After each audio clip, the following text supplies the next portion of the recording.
Nossa história definitivamente não começa aqui, e não é aqui que ela irá parar. O Escritório Pimentel nasceu com o propósito de cuidar e assegurar os seus direitos. Desde o nosso início, há mais de 20 anos, o nosso compromisso é com o seu bem-estar. Sempre fiel a você, à lei e aos nossos objetivos, o Pimentel Advocacia vem crescendo, ganhando força e destaque no cenário do direito paraibano. Hoje, contamos com um especialista para cada área do direito e dezenas de profissionais qualificados, para que você sempre encontre o direcionamento correto para a dificuldade que está enfrentando. Seguimos avançando, com ética, compromisso e excelência, oferecendo suporte jurídico completo para superar desafios e alcançar soluções. Pimentel Advocacia, o escritório que trabalha por você. Bom dia, boa tarde, boa noite. Está no ar mais um episódio do nosso Pimentel Cast. Esse é o episódio de número 69. Eu sou Vitor Carvalho e vou apresentar o programa de hoje ao lado do Dr. Sulpício Pimentel, que vai apresentar o nosso convidado. Seja muito bem-vindo, Dr. Sulpício. Pois é, Vitor, estamos tendo a honra hoje de receber aqui no nosso podcast Dr. Gabriel Galvão, que é presidente do Líder Paraíba e é sócio fundador do GCPIB, um escritório renomado que nós temos aqui em João Pessoa, que tem uma brilhante história, são 4 advogados, jovens advogados, e que hoje tem uma banca que é respeitada e que tem feito um bom nome, não só aqui no local, mas também a nível nacional. Então, doutor Gabriel, seja bem-vindo. A gente está aqui muito honrado com a sua presença e eu gostaria de que o senhor ficasse muito à vontade para esse bate-papo. Não é nada de uma entrevista muito formal, vamos levar a coisa bem dinâmica, na dinâmica e conversa, na informalidade. Entre amigos. E bater um papo sobre governança, sobre o papel do líder e assuntos gerais que o senhor entender que de interesse da advocacia e da sociedade, né, de João Pessoa. Obrigado, doutor Sulpício, Vitor. Obrigado pela recepção aqui maravilhosa no Pimentel Cast. Obrigado aí por me dar esse espaço, uma audiência qualificada como é a de vocês aqui do podcast, um podcast que já é renomado, que já tem uma trajetória incrível, tanto na advocacia como no nosso estado da Paraíba. Agradeço demais a oportunidade e para mim é um prazer estar aqui dividindo um pouco do meu cotidiano, do meu dia a dia com vocês. E eu tenho certeza que será um papo que a gente vai tirar bons insights aqui. Vamos lá. É isso, a satisfação é toda nossa, Gabriel. E antes de iniciar realmente, para procurar saber o que é o LEAD, né? Acho que muita gente talvez aí já conheça, mas outros querem se aprofundar, conhecer mais a história do LEAD, do que se trata, como se faz para ser parte do LEAD Paraíba e do LEAD Nacional, enfim. Mas antes de entrar nessas questões, eu gostaria de conhecer um pouco da sua trajetória, que você pudesse falar como foi que o Gabriel começou, esse interesse na advocacia e depois esse lado mais empresarial que hoje em dia está aí enraizado nessa presidência do LEAD Paraíba. Ah, legal. Eu comecei, como eu falei que estava conversando com vocês há pouco, eu comecei com o desejo de ser empreendedor. Então eu comecei por acaso no direito. Era o sonho do meu pai, mas não o meu. Eu queria ser historiador, arqueólogo. E meu pai, sem muita letragem, fez até a 4ª série, queria muito ter um filho doutor em direito, né? E acabou que eu acabei fazendo o curso. E o único caminho que me restou para empreender dentro do direito foi a advocacia. E aí eu iniciei minha carreira como estagiário, depois vim a ser advogado. E como eu não tinha grandes relações, afinal de contas eu vim de uma origem um pouco humilde, eu entendi que o grande segredo, digamos assim, do desenvolvimento empresarial, do desenvolvimento do negócio é através dos relacionamentos, né, das conexões. E isso foi o que a gente fez. A gente foi trabalhando o escritório desde sempre com esse modelo, né, um modelo de se tentar conectar com o empresário. Nosso foco sempre foi o empresariado. Então, o modelo que a gente adquiriu, ou que a gente instituiu no escritório, foi muito esse modelo de conexões, de entender qual é a dor e de ser parceiro daquele cliente. E tudo isso foi crescendo, constituindo, criando corpo, né? O escritório deixou de ser um escritório jurídico propriamente dito e passou a ser uma empresa de serviços jurídicos. A gente conseguiu administrar essa situação e o relacionamento com os clientes cada vez mais intensos, né?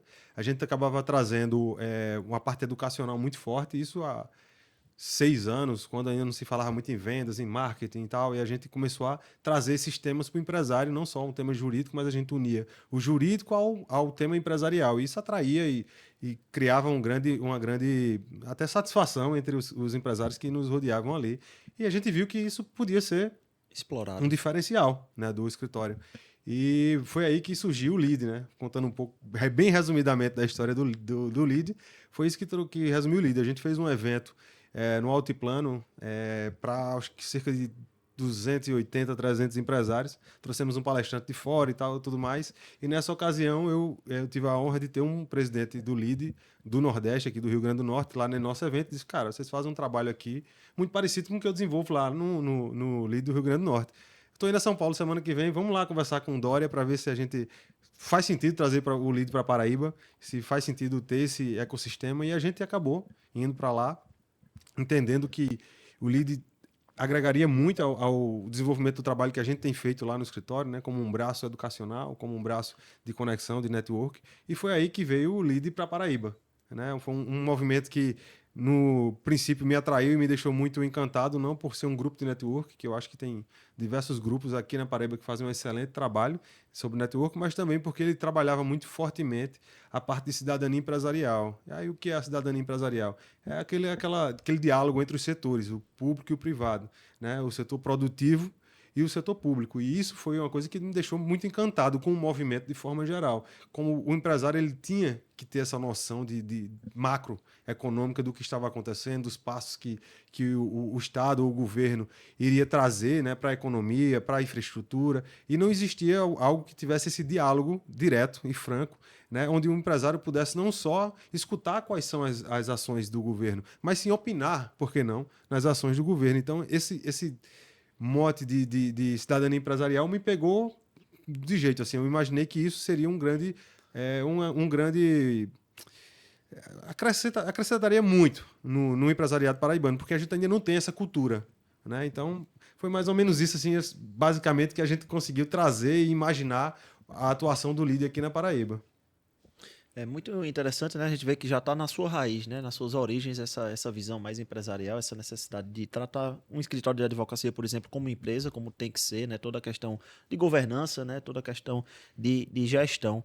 E eu queria saber, em relação a essa questão do lead, você trouxe aqui para Paraíba, quais são as principais dores que você vê dos empresários locais, as necessidades que tem, especificamente aqui na Paraíba? Qual é a maior necessidade que você vê deles? Cara, a maior dor do empresário, eu acredito que é sobre. Acho que são duas grandes dores. É sobre gestão, porque o empresário paraibano ele ainda tem uma empresa, e a maioria delas muito familiar, e acaba confundindo um pouco, né? O que é uma gestão puramente com o que é um familiar, um filho, que muitas vezes não está preparado e acaba assumindo a liderança de uma empresa. E tem essa parte de gestão que é muito forte, e a parte de governança, que também casa um pouco com essa questão de gestão. Então, essa onda de uma empresa familiar, ela acaba deixando a desejar a parte de governança. O que prevalece muito é a vontade do dono, né? Quando isso a gente sabe que muitas vezes é algo que atrapalha muito a questão de administração da própria empresa. Então a gente vê isso, a gente vê que, de certa forma, os líderes eles precisam ainda ser mais capacitados, eles precisam, não todos, né, mas precisam de mais capacitação, de mais envolvimento, de mais profissionalismo na parte de gestão mesmo, propriamente dito. Porque eu noto que ainda tem esse grande impasse, né? A empresa ela passa a ser uma empresa familiar e ela tem esse impasse sobre gestão e família. Eu acho que esse aí é o principal dor do empresário paraibano. Tem que saber separar, né? Doutor Gabriel, voltando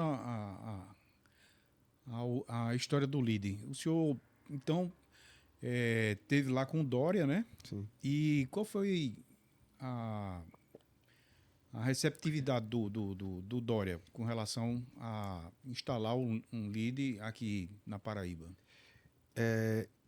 A Paraíba ela vive um grande momento, né? A Paraíba está vivendo um grande momento, um momento de pujança tremenda, que há pouco tempo, né, há cerca de 5, 6 ou até 10 anos, a Paraíba era pouco citada fora do nosso estado. Mas hoje ela virou uma referência nacional. Então a gente vê que a economia paraibana foi a que mais cresceu no ano passado e também em 2024, segundo os dados do Banco do Brasil. E isso focou, né, trouxe os olhos dos grandes empresários para o nosso estado. E não só empresários nacionais, mas também empresários internacionais. A gente vê o polo turístico Cabo Branco aqui, tem diversos investidores de fora, né? Tem o Parque Aquático, os resorts, que é de um grupo espanhol, então a gente vê o grupo Tauá, que é de fora. Então isso despertou, de certa forma, a visão do Dória também, que é um visionário sobre o crescimento exponencial da Paraíba e, por que não, o fortalecimento do grupo empresarial na região, né? O LIDE, hoje ele tem 26 unidades nacionais e a ideia do LIDE é que seja forte como um todo, né? Ele tem uma cadeia, digamos assim, de relacionamento por todo o Brasil. Então, para o movimento ser forte e ter essa capilaridade, ele precisa estar nas principais regiões, principalmente numa região que vem se destacando tanto como é a região da Paraíba, né? E a região Nordeste, de certa forma, como um todo, com as energias renováveis, com o turismo, ela tem ganhado um protagonismo e tende a ganhar um protagonismo nacional, né? Tirando um pouco o foco da região Sul e Sudeste. Então, isso tem trazido os olhos dos empresários do Sul e Sudeste para a nossa região, tanto investidores da Faria Lima, como o próprio lideranças empresariais, o próprio Lídio, o próprio João. Então ele viu essa oportunidade de trazer com muito bons olhos. Ele viu que é uma região que precisa, e ainda a gente tem, de certa forma, temos muitos grupos de empresários, mas a gente ainda precisa de mais, né? Mais até do que o próprio Lídio, enfim. E ele viu que isso era uma lacuna que podia ser preenchida pelo Lídio. E daí fez muito sentido trazer essa conjuntura desse momento vivido pela Paraíba e dessa lacuna que existia, trazendo aí o movimento para ganhar força aqui na Paraíba. É muito interessante, né, doutor Sobício? Porque aí essa questão justamente de fomentar, né, o mercado local, a gente vê que a Paraíba está crescendo não só na questão econômica, turismo, enfim, são várias vertentes, muita gente vindo morar aqui, muita construção sendo explorada, né? E nós estamos aí num período de pré-campanha, né? E nosso futuro, né, tá nas mãos aí de até agora 3 pré-candidatos, né? Já com suas campanhas postas, né? Pré-campanhas postas, né? E pedir a Deus que aquele que vier a governar a Paraíba a partir de janeiro de 2027, ele realmente dê continuidade a esse avanço aí que a Paraíba teve, né? Vem viver Nesses últimos anos, né? Atraindo empresas, atraindo investimentos, né? E que a gente não pare realmente de crescer.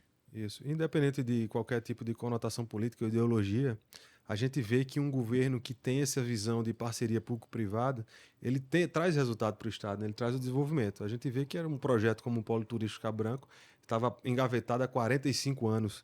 E aí a gente viu que através de uma parceria público-privada, a gente conseguiu desenvolver um polo bilionário, o maior polo turístico em construção da América Latina. Então tudo isso através de uma união entre o setor produtivo e o setor público. E essa é exatamente a ideia do LIDE. A gente promove aqui diversos eventos com secretários, com gestores. Já falamos sobre infraestrutura com o Deusjeto Queiroga, com o superintendente da CEMOB. Então, isso é importante, é trazer essa visão, porque nós que produzimos renda no nosso estado, nós que geramos emprego. Então, temos que ter essa voz junto ao governo, né? Então, é importantíssimo esse tipo de diálogo exatamente por isso. Se fala, Vitor, que são mais de 10 mil leitos, né? São muito mais. Eu acho que vai chegar perto de 18 mil. 18 mil leitos, né? Enorme. Só o Tauá são quase 6 mil leitos. Muito, muito leito. E uma pergunta. Vai haver demanda para... Eu acredito que vai, porque a gente vê hoje a lotação de João Pessoa em quase 98%, e muitas vezes em época de baixa. Então a gente vê uma demanda gigantesca, né? E ainda não temos uma estrutura de rede hoteleira. A gente há de convir que a nossa estrutura ainda é muito boa, mas ainda tem melhorias a ser realizada. Então, quando a gente traz um resort, esses equipamentos que vão trazer outros equipamentos, como parques temáticos, se eu não me engano, são 4 ou 5 equipamentos em construção relativos a essa área de diversão, né? De parques aquáticos, temáticos, parques florestais. Então, assim, isso tudo tende a fortalecer o turismo regional, que as pessoas que vão vir de carro, até porque João Pessoa ela é estrategicamente, geograficamente muito bem localizada, né? A gente fica entre Recife e Natal.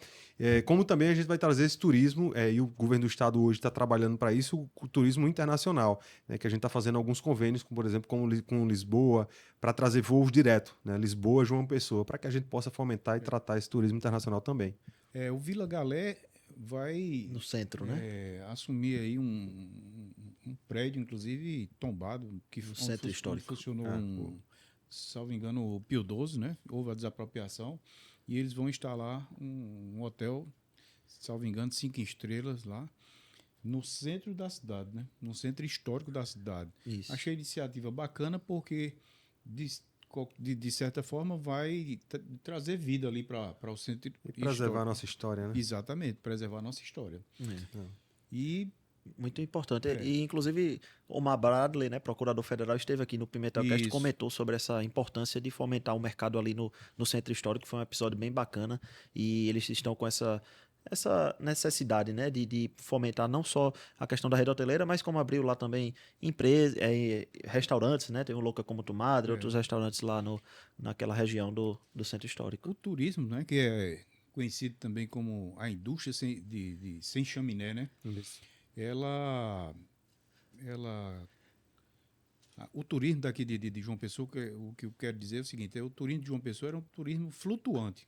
Era aquele cidadão, o turista que vinha para Recife e passava para Natal, para conhecer Natal. Passava direto, né, Nabo? Não, dava uma paradinha aqui para conhecer Tambaú, Hotel Tambaú, que é o cartão postal onde você chega em todo mundo.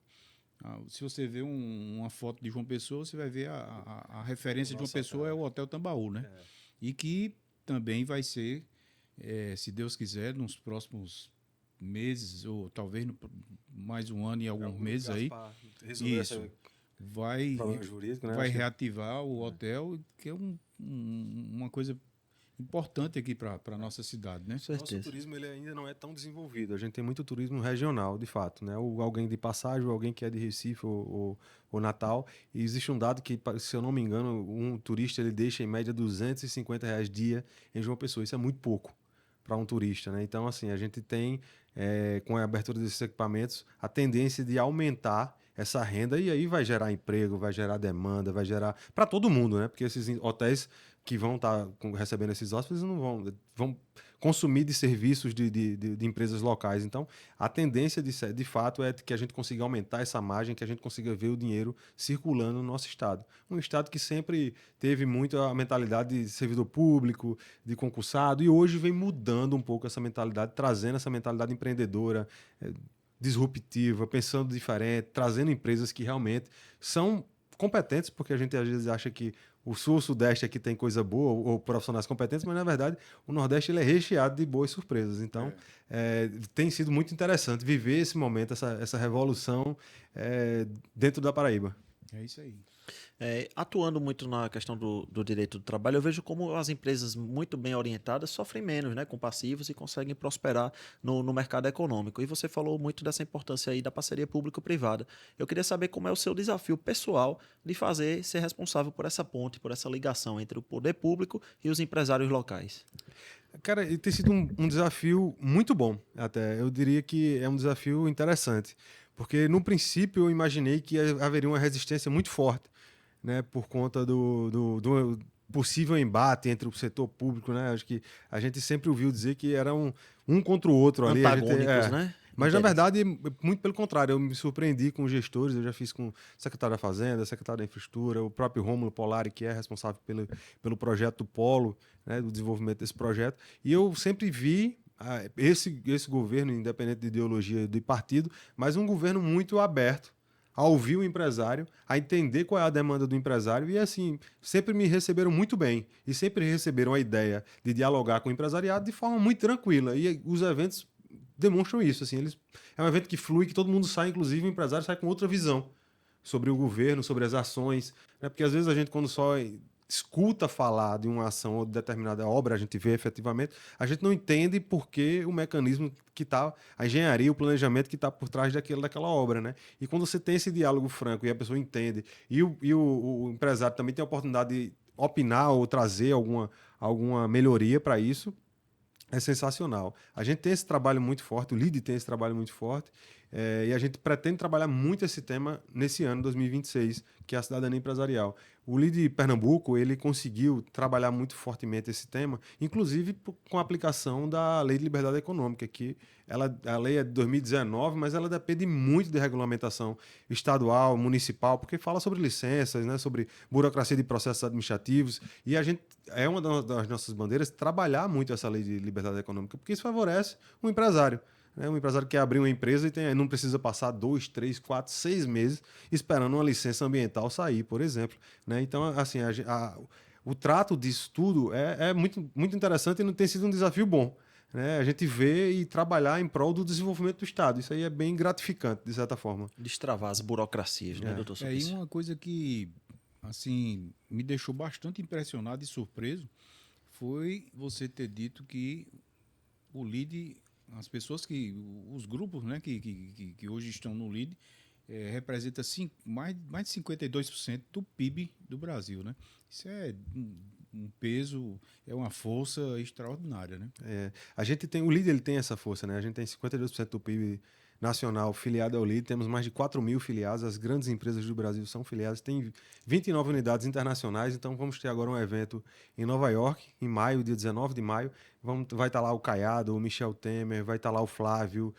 Então, é uma discussão de cidadania empresarial muito forte com o empresariado. Então, é um grupo forte, que tem uma boa capilaridade, inclusive internacional. Então, eu tenho clientes aqui, filiados, a gente chama de filiados, né, de clientes, que queriam uma ponte, por exemplo, com Dubai. E lá em Dubai tem um lead Dubai. E eu fiz a ponte desse filiado com lá e eu estou meio que mediando uma situação para haver um comércio internacional. Então, isso é muito bacana, é interessante do LEAD, né? Essa rede de capilaridade é que, de fato, favorece muito esse fomento da economia local e até nacional. Local, as reuniões acontecem por semana não, que eu acho que é mais uma vez a cada mês. A gente tem hoje de 2 a 3 reuniões por mês, né? E em diversos formatos. A gente faz almoços empresariais, fazemos seminários, fazemos missões também nacionais e internacionais. Então, ano passado eu fiz uma missão a São Paulo.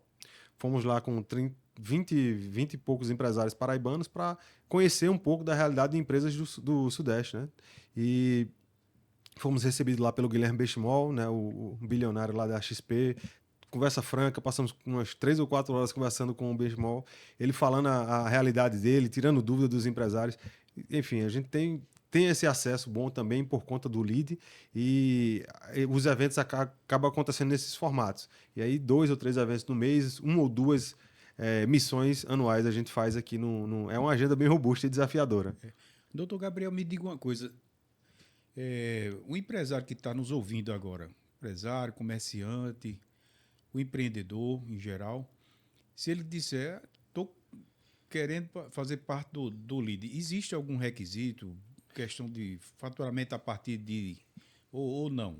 Existe. O LEAD ele tem alguns segmentos. Por exemplo, o LEAD empreendedor ele já não tem esse requisito do faturamento, mas o LEAD global ele já engloba empresas que faturam acima de 20 milhões ano. É uma empresa que tem um pouco mais de maturidade, são empresários que têm essa maturidade e a gente tem um cuidado de na verdade, nem só se importar com o faturamento, mas com o nível de maturidade do empresário mesmo, para que haja um diálogo construtivo para todo mundo. Né? Não é um clube de network de vendas, é um clube de network que eu possa contribuir com o Pimentel possa contribuir com o GCPIB e a gente possa trocar ideias e insights, né, de forma valiosa. Não é um clube para vender alguma coisa, mas sim para se capacitar. Acontece venda, acontece negócio, óbvio, né? Relacionamento acaba ensejando nisso, mas a ideia é, de fato, esses empresários um pouco mais maduros para ter uma discussão um pouco mais robusta. Né? A gente fala sobre governança, então é um pouco mais robusto.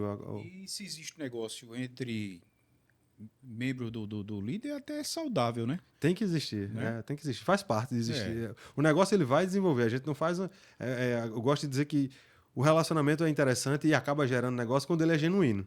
Quando você serve, quando você diz alguma coisa para o Pimentel que ajuda, eu tenho certeza que isso tem um retorno de alguma forma. Talvez demore um mês, 2 meses, 3 meses, 1 ano, mas com certeza vai lembrar de mim, vai saber que pode contar comigo, que eu posso aliviar a dor que ele está sentindo em algum determinado ponto da empresa dele. E eu acho que relacionamento sempre gera negócio. Mas, de fato, a ideia é ter essa interação com maturidade. troca, né? De vivências, É porque é muito chato a gente. Todo mundo gosta de comprar, mas todo mundo odeia que seja vendido alguma coisa.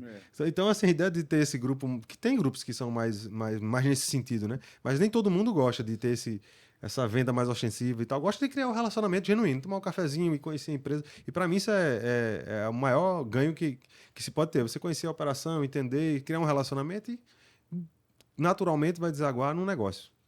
Doutor Supício estava até perguntando, né, como era a rotina de reuniões, se era que semanalmente seria muito, mas aí 3 vezes por mês é quase, quase. que semanal, né? Então a gente vê que é uma rotina intensa. Então a minha pergunta, Gabriel, é realmente para saber como você faz para conciliar essa presidência do LIDE com um grande escritório, com todas as necessidades que demanda, né, um escritório de advocacia, que temos que absorver tantos problemas dos outros. Como é que você faz para conciliar essa agenda aí do LIDE com o seu escritório? É desafiador, mas a gente criou um time muito bom.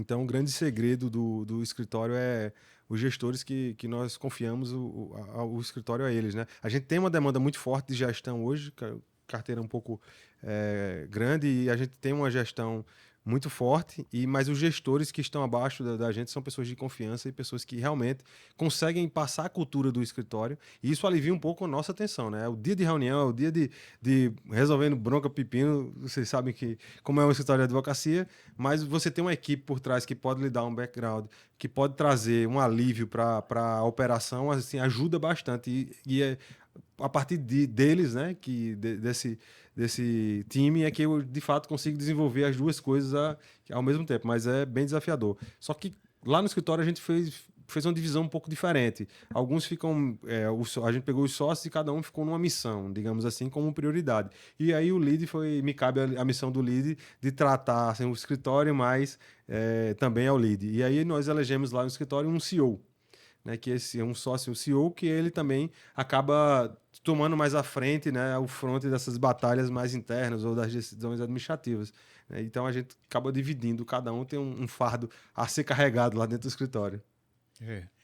Tem que ser bem equilibrado, né? Tem. Pra que, né? Doutor Gabriel, o senhor eu acho que não era nem nascido na época do governo Wilson Braga. Eu já era nascido, mas não cheguei Mas era muito novo. Era. E o governo de Wilson Braga, eu acho que foi um dos governos que mais trouxe indústrias para cá, indústrias de porte grande. A exemplo na época, Antártica, que hoje é a Ambev, a exemplo da Coca-Cola,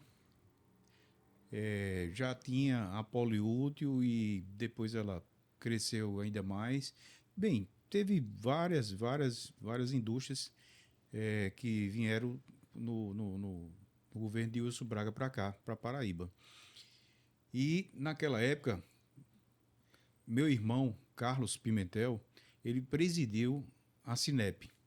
Sim. Ele passou a gestão que o Wilson Braga teve à frente do governo, ele esteve lá com o Wilson Braga.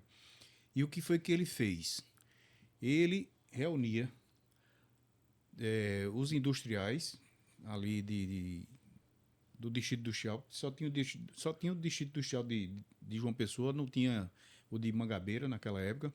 Então, todo mês eles faziam um almoço em uma das indústrias. Então, ia aquele grupo dos maiores industriais para almoçar na indústria X. E o almoço já no outro mês já ficava pré-agendado que seria numa outra indústria, entendeu? Então, isso era uma forma muito legal também para trocar experiências, trocar dificuldades, né? E os obstáculos e objeções que estavam tendo nos seus próprios negócios, né? Mas seu irmão já fazia o que hoje os grupos empresariais fazem, né? Essas reuniões de empresários, né? Exatamente. Que é muito rica, realmente. Imagina um empresário, com certeza, da indústria, tem uma dor muito parecida com o outro que está na mesa com ele e certamente já tratou sobre essa dor e pode dar uma dica, um insight para esse empresário que está passando por esse momento. Para outra empresa, vendo a realidade, vendo as semelhanças, as diferenças, é o que hoje em dia está sendo falado com o network, né? Atual. E meu pai teve uma indústria aqui na Paraíba que foi importante por muitos anos, ela não está mais em atividade, mas chegou aí a gerar 500 empregos na década de 80 até 90, e meu pai não tinha o primário completo, mas tinha no sangue Empreendedorismo, né? o empreendedorismo, Liderança, né? liderança. Isso é. E foi por conta disso que meu irmão chegou a ocupar a presidência da Sinep, porque Wilson Braga foi até inteligente. Ele procurou alguém da indústria para ficar à frente do órgão que, Faz muito sentido, né? entendeu? Fazia todo sentido. E, se eu não me engano, foi o Wilson o Wilson Braga que Criou o FAIM. criou o FAIM. E o FAIM foi uma ideia também do meu irmão. Por quê? A Ambev, para vir para cá, meu irmão foi quem tratou tudo. E eles disseram, olha, eu não vou para Paraíba porque a Alagoas está me dando um incentivo fiscal. E meu irmão voltou para falar com o governador e o governador disse, não, você pergunta para ele o que é que ele quer para vir para Paraíba. A gente quer essa indústria aqui. Aí meu irmão voltou. Aí quando voltou, precisou de criar o FAIM para poder Recepcionar receber que na época era Antártica, né? E hoje a Ambev. muito. Mas foi no governo de Wilson Braga que foi criado o FAIM. Um governo de progresso, né? Foram 3 anos e 3 meses, mas que foi um governo assim que se fez muita coisa. Hoje as dificuldades assim hídricas, né, não são piores por conta da quantidade de açudes, né, de reservatórios de água que Vieram lá o atrás. Wilson Né? Braga colocou à frente também um grande técnico, que eu esqueci o nome dele, e o cara de uma visão extraordinária e conseguiu construir açudes e reservatório de água. Eu acho que esse é o segredo de um grande gestor, né? Ele colocar técnicos à frente dessas secretarias, Exatamente. né? Deixar esses cargos deixarem de ser político para ser um cargo Exatamente. técnico. O problema reside justamente aí. O governador entrega uma determinada pasta a um determinado político e o determinado político, ao invés de procurar um profissional Técnico realmente capacitado, habilitado né? e capacitado, um técnico para Função, né? aquela missão, e às vezes indica uma pessoa que não tem qualquer tipo de relação com o setor. Isso a gente vê demais. Não é uma decisão técnica, é uma decisão política, né? Então, É. assim, você vai por outra vertente, né, Gabriel? Que Exatamente. dificulta. Totalmente. Isso é o que afunda, né, muitas regiões e muitas cidades no interior da Paraíba, né? Verdade. Agora, assim, mudando um pouco o tema, a gente tratou um pouco do líder, gostaria de entrar no tema da governança mesmo. A governança é algo que vem sendo muito importante, a governança corporativa, e muita gente, quando fala disso, acaba imaginando apenas as multinacionais, as grandes empresas, mas a gente vê que você já implementou, inclusive, no seu escritório, essa política aí de governança. E, enfim, eu queria saber como é que você vê a importância de uma implementação de governança, não só nessas grandes empresas, mas em todas empresas de médio, pequeno e grande porte. De fato, é um assunto indispensável para qualquer empresa, seja qual for o porte da empresa. A governança ela é fundamental, ainda mais por um aspecto bem peculiar. A gente vive a era da inteligência artificial. Mas imagine como você vai implementar uma inteligência artificial numa empresa que não tem governança. A inteligência artificial ela vai devanear. Então, a gente precisa ter governança. O que é governança, Gabriel? A gente tem lá todos os manuais de todas as funções, a gente tem canal de entrada, a gente tem lá setor de produção, temos lá também canal de denúncia, tem um código de ética, são coisas, regras que, de fato, a empresa ela tem que trilhar esse caminho, né? E é muito interessante isso, porque a gente acaba trazendo um pouco da cultura do que é permitido, do que é desejado dentro do escritório, e isso tem um ganho muito, não só um ganho de reputacional, mas também um ganho muito de produção mesmo, de produtividade. A gente consegue entender que um colaborador, quando ele tem uma governança instalada numa empresa, quando ele entra, ele consegue se adaptar mais facilmente a essa situação. E, como eu falei, a parte da inteligência artificial ela só vai ser capaz de estar ali automatizando algum tipo de serviço ou substituindo determinada função a partir de um momento que a empresa tenha processos, procedimentos, tenha governança. Então, a gente trabalha muito isso no escritório. Mas não só essa parte seca, mas a gente também trabalha a parte humana. O que é que eu quero dizer com isso? Lá no escritório hoje a gente tem um trabalho muito forte com a gestão de pessoas, né? Estamos implementando lá um programa de gestão da felicidade. Temos uns passos lá que os colaboradores têm que cumprir, digamos assim, que a gente incentiva, como comer bem, praticar esporte, meditar, ter esse momento de descompressão. Temos aí uma espécie de de software que ele mede um pouco esse clima organizacional que tem na empresa e estamos tentando nos certificar para receber uma norma portuguesa de bem-estar. Aproveitamos esse momento da NR1 que vem tomando conta do país e implementamos um pouco desse wellness, né, desse pensamento mais de bem-estar e saúde mental e trouxemos para dentro da empresa, do escritório. Estamos tentando nos certificar com essa norma portuguesa, porque não existe uma norma brasileira ainda sobre esse tema de gestão da felicidade. É uma norma importante que hoje no Brasil só quem tem é a Chili Beans e a Heineken que está tentando se credenciar e a gente está na fila lá para tentar ver se conseguimos esse programa, porque muito se fala, né, sobre bem-estar do trabalhador, é uma sinuca, uma cerveja, mas na verdade a gente sabe que é todo um contexto. Uma sinuca, uma cerveja não vai trazer um bem-estar para um colaborador. É uma ideia, de fato, de humanização daquelas situações, daquele colaborador, de forma a pensar na saúde mental efetivamente dele, né? Não só um programa que eu coloque um jogo, coloque um local que possa ser chamado de descompressão e estaria ok. Não existe toda uma jornada. A gente tem um procedimento de desenvolvimento individual, tem uma pessoa responsável por isso, então o colaborador ele traça esse desenvolvimento individual e quando ele também não vai bem, tem um procedimento de recuperação individual. Então não é uma demissão necessariamente sumária, né? Claro que existe casos de demissão sumária, né? Mas às vezes é uma readequação, né? Uma readequação, é um acompanhamento mais de perto pela liderança. Então a gente tem muito esse trabalho dentro do escritório.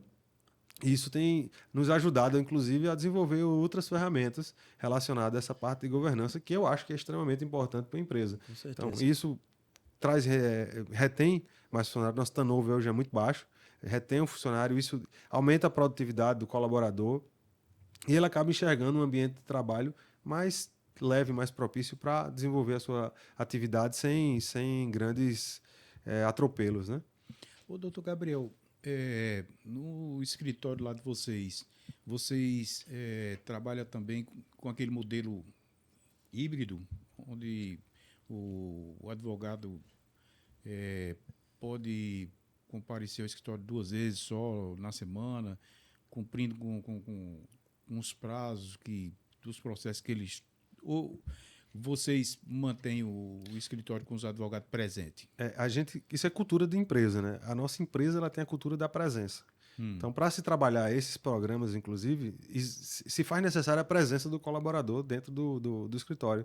O advogado, o estagiário, o pessoal do administrativo, se faz necessário que eles estejam dentro do escritório. A nossa cultura é muito trabalhar olho no olho, vendo lá presencialmente, não existe rigidez de horário, disso, aquilo, outro, mas existe, de fato, essa vontade e necessidade do colaborador estar trabalhando lá dentro conosco, para que ele possa entender nossa cultura, trabalhar, fluir bem, ter aquela interação entre a equipe, entre os seus pares ali. A ideia é o trabalho presencial mesmo. A gente não adota na nossa cultura o home office, não. Muito bem.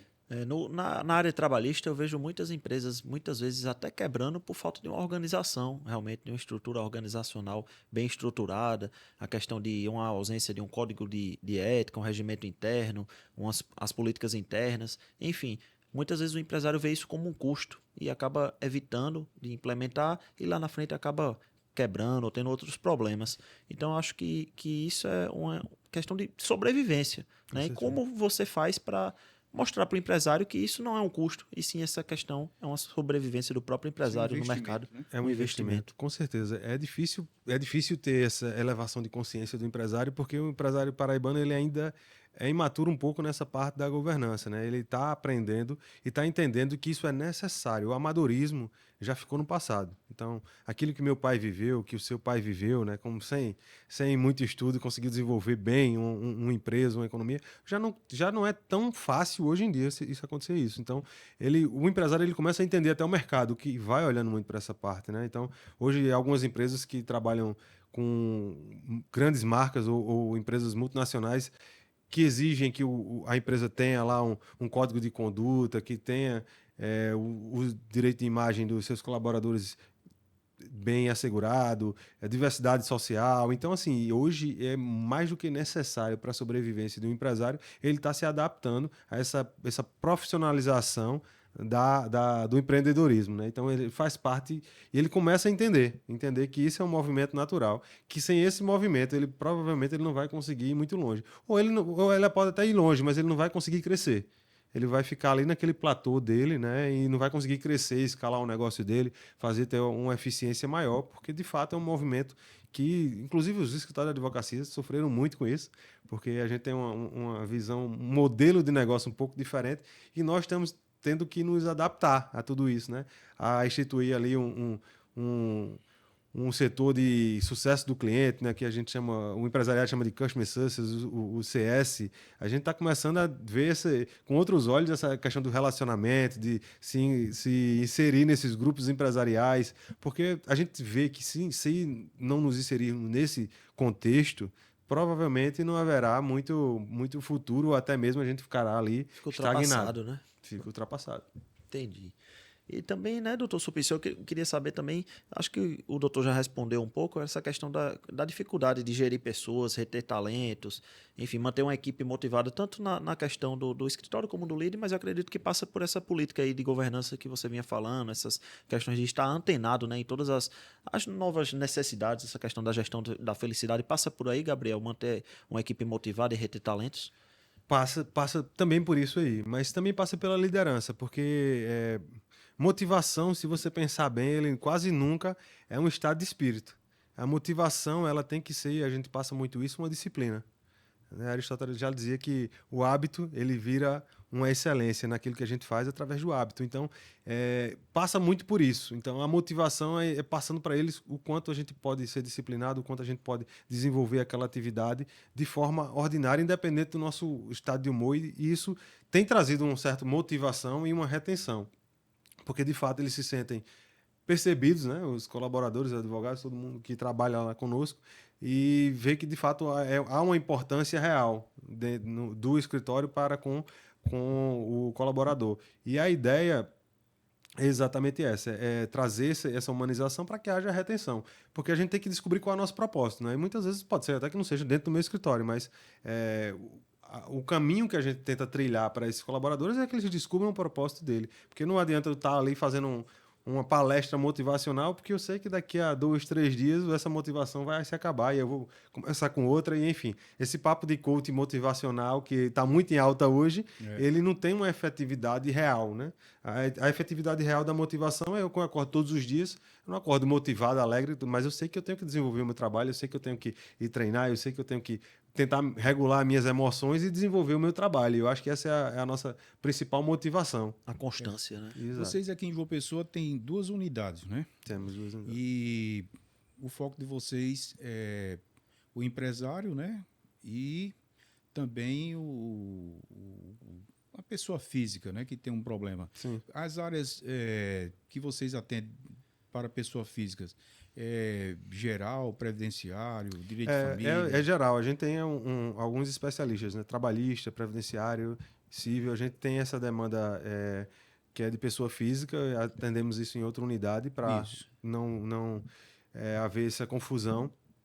Mas a gente atende lá uma diversidade de áreas mesmo, né? Mesmo sendo pessoa física, uma diversidade de áreas. Sim. E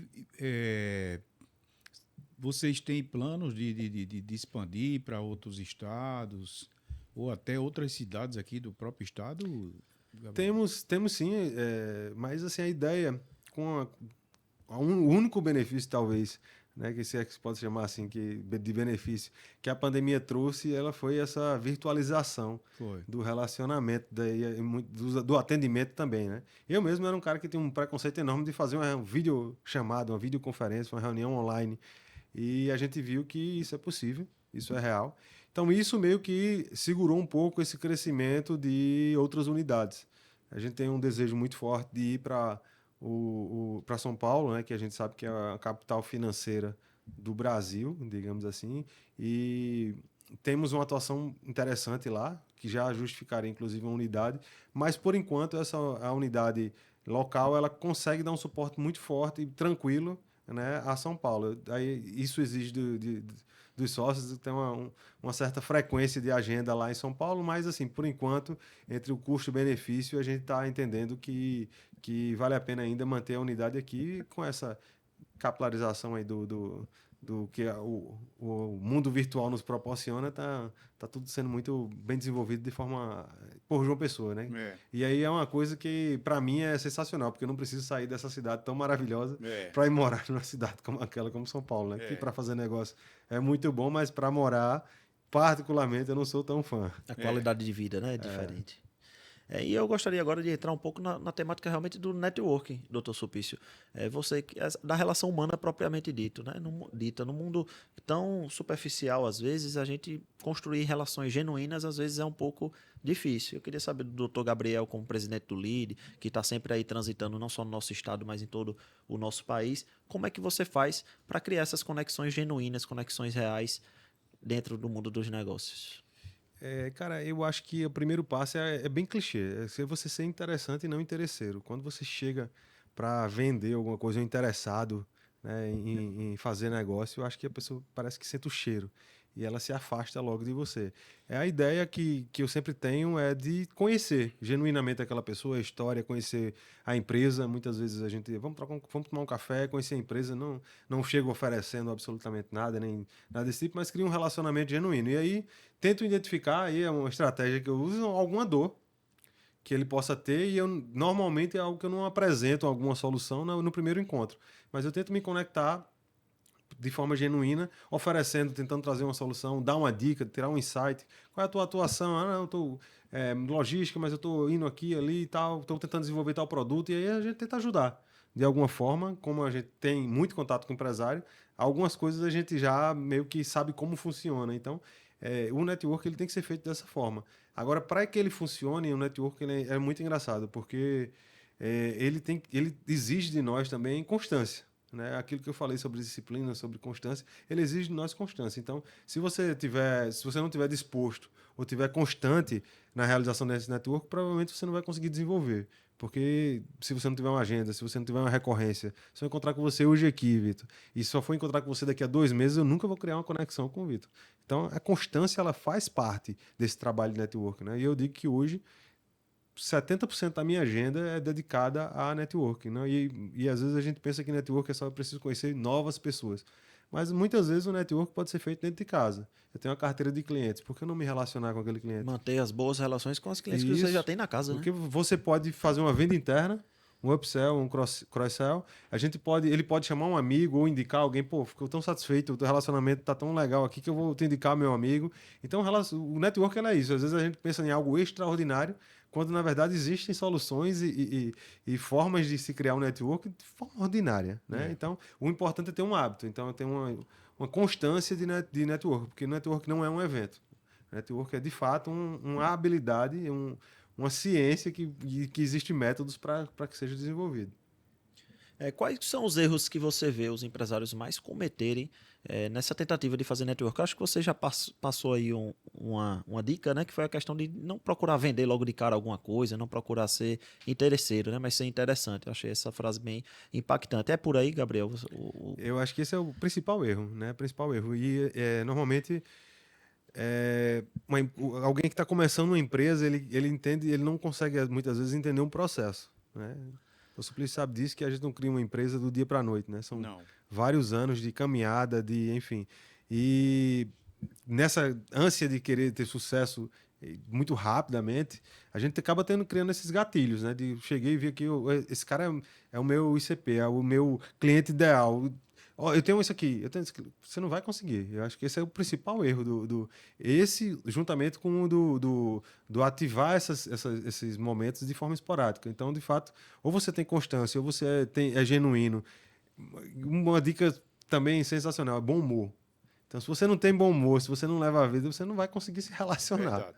Então, são coisas que a gente vai aprendendo com o tempo, né? Então, eu nunca chego oferecendo alguma coisa, eu sempre tento, na verdade, trazer alguma solução ou servir esse cliente. Eu gosto muito de dizer que é o princípio da honra, de honrar aquele empresário que está ali comigo, seja colocando ele num lugar bacana no evento, seja recebendo de forma muito legal no meu escritório, seja abrindo um palco para ele poder falar um pouco da sua empresa. Quem não quer falar com orgulho do seu negócio? Porque aquilo é a vida da pessoa, né? Bacana. Então, assim, acho que isso são mecanismos, né, mecanismos que você pode utilizar para, de fato, trabalhar essa parte do network. Fica aí, né, os insights, né, doutor Suplício? Muitas ideias bacanas e necessárias, principalmente nesse mundo de hoje, né? E, Gabriel, eu também queria saber, essa é interessante, essa pergunta. O que é que o Gabriel, se pudesse tomar um café com o Gabriel do início lá da advocacia, quando estava começando, se você pudesse tomar um café com aquele Gabriel de lá de trás, o que você diria para ele hoje? Cara, eu acho que eu diria só que ele continue que vai dar certo. Seja persistente. Não desista. Não desista, que vai dar certo. Eu acho que essa parte que você fala bastante da constância é realmente um ideal, né, que você tem na sua vida. Eu sou um cara de fato bem disciplinado em quase tudo na minha vida, né? Eu acho que é uma virtude que eu tenho e é interessante quando a gente trabalha com virtudes, porque uma virtude vai puxando outra, né? Então você vai puxando a virtude da fortaleza, tudo através e por meio da virtude da disciplina. Eu acho que é bem interessante. Então, eu acho que talvez eu diria isso, mas o café que eu queria realmente tomar era com o Gabriel do futuro. Saber já, né? Já que é os spoilers. Saber os spoilers e dizer, bicho, onde é que eu não posso errar, né? Mas, de fato, eu acho que eu diria isso, só não desista. Porque em muitos momentos, eu acho que o Dr. Suplício passou por isso, a gente pensa que é em desistir, né? Dr. Suplício, são tantos problemas, tantas adversidades. Porque o empreendedor, ele é um verdadeiro herói no nosso país. A gente tem uma carga tributária alta, imposto, carga, taxa para você manter um seletista. Enfim, tem um mundo de adversidades, fiscalização, multas. Inseguranças jurídicas. Total. Então a gente vive em segurança jurídica, então assim, somos heróis. Então muitas vezes a gente pensa em desistir, né? Mas é importante estar ali e entender tudo isso. E eu acho que talvez a única coisa que eu dissesse para o Gabriel mais novo é foque ainda mais na sua família, porque é a base, é a pedra angular da nossa vida, né? Quando eu tenho certeza que minha esposa ela foi fundamental para que eu pudesse consolidar a minha trajetória, né? Ter alguém em casa, alguém que suporta toda essa jornada do empreendedor, que é difícil, é algo fundamental, né? O alicerce, né? A âncora ali que nos segura nas batalhas, né, doutor? Aproveitando esse gancho aí, eu tô com 61 anos de idade e eu costumo dizer, eu queria ter meus 30 anos de idade agora, com a experiência que eu tenho hoje. Mas, infelizmente, isso não só vai aprendendo no caminho, né? No caminho. É verdade. A gente tenta passar para os filhos, para os sócios, parceiros, os amigos. Mas é de cada um também, né? A gente vai desenvolvendo. Às vezes a pessoa mais jovem, ela não consegue entender, né? Você não tem a clareza ainda, né, do que é a vida, do que são... Tanto que isso é bem claro quando a gente vê, quando a gente lembra do que nossos pais diziam, né? Não faça isso, aquela atitude, e você não é todo mundo e tudo. E a gente não entendia muito bem na juventude, e hoje a gente faz a mesma coisa, né? Então a gente consegue ter a clareza realmente com a vivência e com a experiência. Eu queria saber também do doutor Suplício, aproveitar que eu sou o mais jovem aqui da mesa e eu gosto de ouvir. Eu também quero ouvir, porque a experiência está na mesa. E aprender em relação, doutor Suplício, as suas relações ao longo da sua vida. Essa questão do networking, que é tão falado hoje em dia, como é que você faz para manter boas relações, para construir novas relações genuínas? Veja bem, as minhas relações genuínas, elas... todas elas partiram do colégio. Meu pai me matriculou numa escola, onde essa escola, a gente estudou a vida toda nessa escola, que é o Colégio Pio X Marista, né? Que era da minha época, era uma escola talvez a melhor, ou tivesse entre as melhores, mas dali da escola, eu posso citar aqui, tem Dr. Oswaldo, que é desembargador, estudou, ele é mais novo do que eu, mas era meu contemporâneo, eu era um pouco mais adiantado do que ele, acho que talvez 1 ano ou 2. Estudei e fui alfabetizado com o Dr. Carlos Eduardo Leite Lisboa, que é desembargador também, e médicos... Mantém desde aquela época essas... exatamente, desde aquela época. Então, tipo assim, quando se reúne para celebrar quem fez parte da época de classe, de colégio. Então, tipo assim, é uma alegria, entendeu?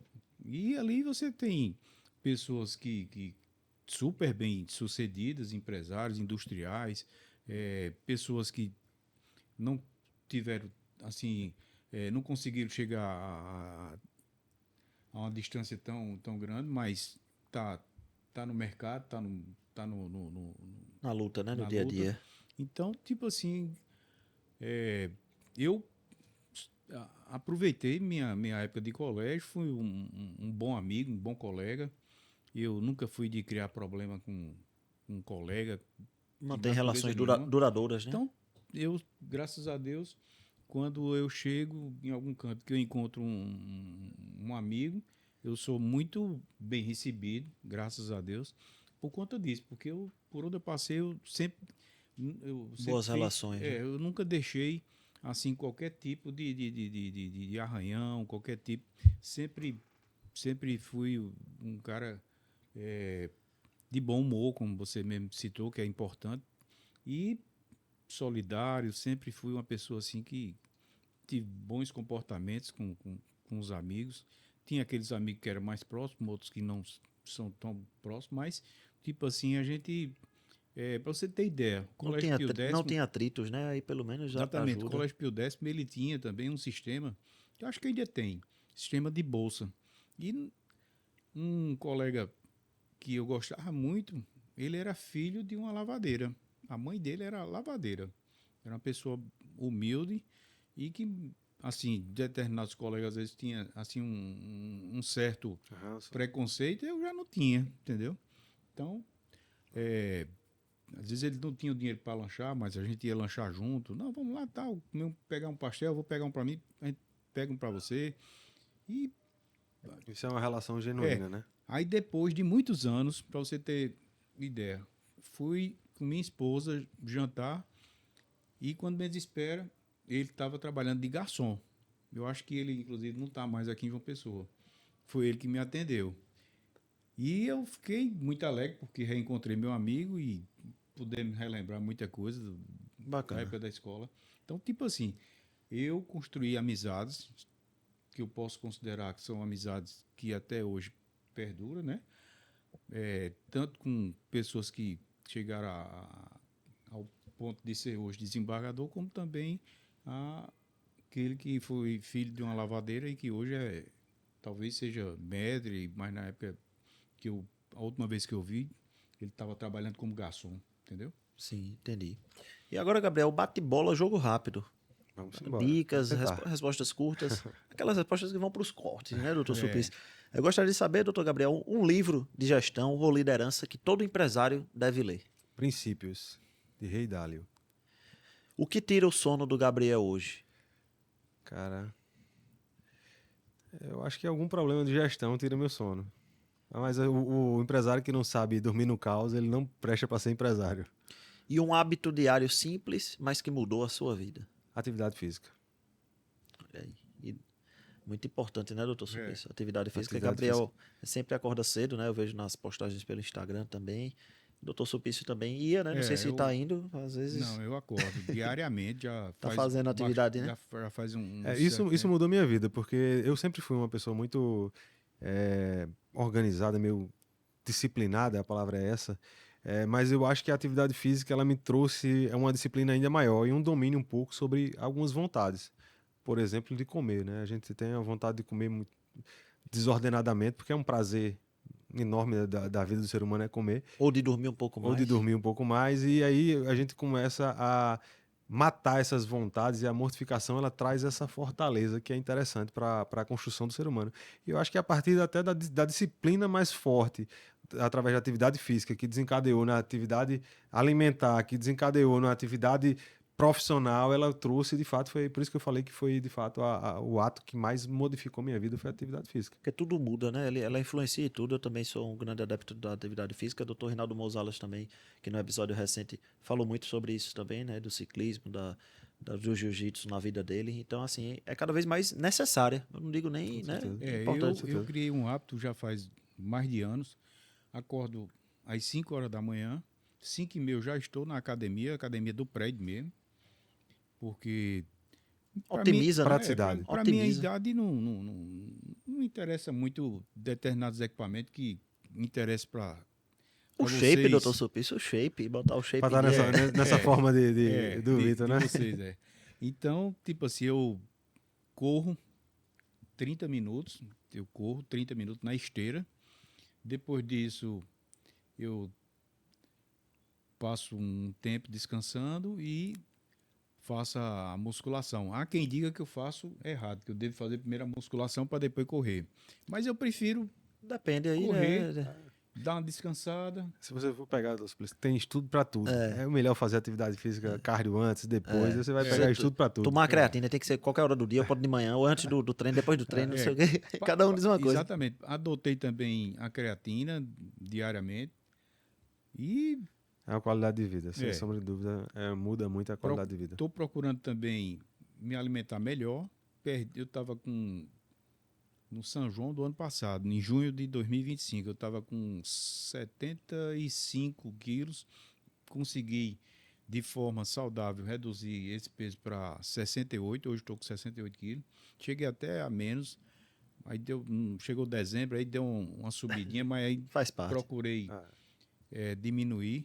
E conversando com um médico amigo, ele me disse o seguinte, que quando vai chegando perto de dezembro, ele procura emagrecer, porque ele sabe que em dezembro engorda, então... Equilíbrio, né? Ele fica naquela.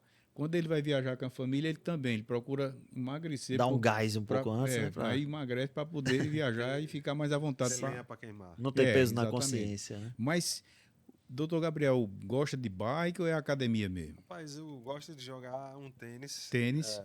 Inclusive, meu parceiro já Ah, é? durante muito tempo foi o Vitor.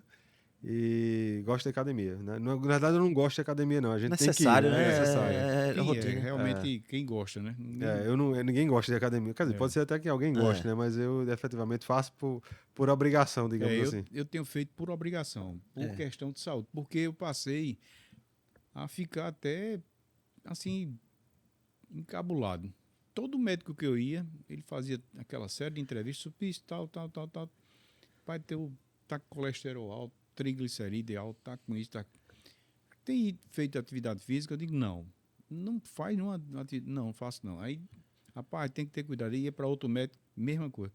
Aí eu digo, meu Deus do céu, eu tenho que fazer atividade física porque já tá ficando até feio. Aí voltava no outro ano naquele médico. E aí, começou a fazer atividade física? Não, faça isso não. Olha, você tem que investir na sua velhice. E aí eu procurei a criar esse hábito, ia com raiva. No começo eu ia com raiva. Muitas vezes dei desculpa para não ir, dava bicicleta no personal. E terminei criando um hábito que hoje eu Indispensável, acordo, né? eu acordo 5 horas da manhã, me preparo, tomo banho, 5h30 já estou na academia. Que é outra coisa. É mais prático, só Um elevador, né? um elevador. Nem cansa. Agora, outra coisa, o hábito foi tão bem criado que tiveram que pintar a academia um dia desse.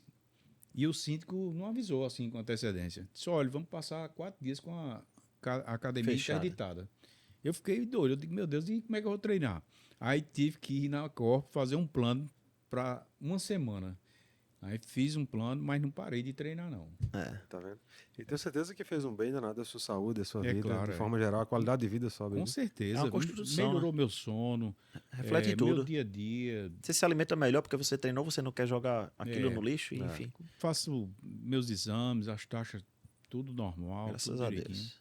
Mas é basicamente isso. Eu também vejo dessa forma a importância da atividade física também no desempenho de todas as atividades da vida.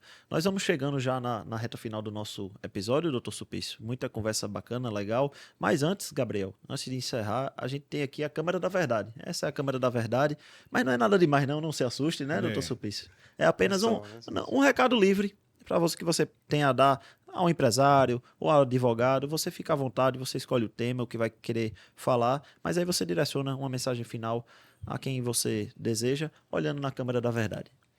É difícil, a gente falou sobre tanta coisa aqui que escolher um tema para falar é difícil, mas eu acho que o que eu poderia dizer é que nesse mundo que a gente vive para impressionar, né, o ideal é que a gente vive para impactar as vidas das pessoas, impactar de forma positiva. Porque eu acho que a única coisa que a gente deixa nesse mundo é o legado. Não é dinheiro, não são bens materiais, mas é o legado que a gente constrói aqui. E eu acho que se eu pudesse dizer isso, alguma mensagem final seria essa, falamos muito sobre relacionamento, sobre network, e eu sempre digo que o melhor relacionamento que a gente pode fazer é a conexão com Deus, né, e andar junto com Cristo, porque eu tenho certeza que Ele nos apresenta os melhores amigos dele e a gente consegue criar esse relacionamento de longas datas, como o Dr. Suplício falou muito bem aqui. Eu acho que seria isso, de forma geral. Bacana, muito bacana. Doutor Suplício, as considerações finais? Agradecer mais uma vez, Gabriel, dizer a você que o espaço está aberto. Mande lembrança para Vital, diga a ele que você esteve aqui. Vamos dar uma e foto. que a gente está aguardando que ele venha também. E o convite está feito. Tá não é um convite, não, isso é uma intimação. É uma intimação. Intimação para ele vir aqui. Falar sobre NR1. Vamos embora. Tema muito importante, relevante também da minha área também e necessário para todas as empresas. Né? Perfeito. E aí nós vamos encerrando aqui, chegando ao fim do nosso Pimentelcast, mas antes disso eu gostaria de convidar você a nos seguir aqui no canal no YouTube, compartilhar essa entrevista e também os demais programas, deixar o seu joinha, o seu legal, né, doutor Suplício? É sempre importante para nós conseguirmos alcançar cada vez mais pessoas e impactar cada vez mais advogados e a sociedade como um todo. Muito obrigado, doutor Gabriel. Suas considerações finais também. Eu só tenho a agradecer o convite, foi um prazer. Eu acho que não sei nem quanto tempo levou, mas foi bem rápido, bem fluido aqui, foi bem interessante o papo.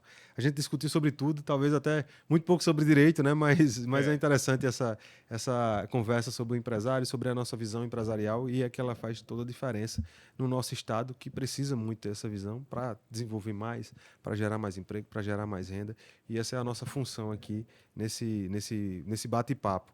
E agradecer quem puder me seguir nas redes sociais, Gabriel Galvão PB, eu vou ficar lisonjeado e quiser interagir, conversar, será um prazer conversar com os telespectadores qualificados aqui do podcast e espero os próximos convites, viu? Estou à disposição, espero os próximos convites. A gente tem muito tema bom para a gente tratar, de empresariado, de advocacia, que a gente pode conversar. Eu gostei demais. Nós que agradecemos e nós que ficamos assim... Com as portas abertas, né, doutor Suplício? Tiver um tema, uma palestra, um evento, aqui a gente está sempre de portas abertas. Tiver alguém que você trouxe aqui, né, até pelo líder, e quiser passar aqui no podcast também, bater um papo com você também na mesa, né? E aí a gente não tem... Legal. Vamos trabalhar. A gente está de portas abertas de verdade. Fui muito bem recebido aqui, agradeço e estou à disposição também.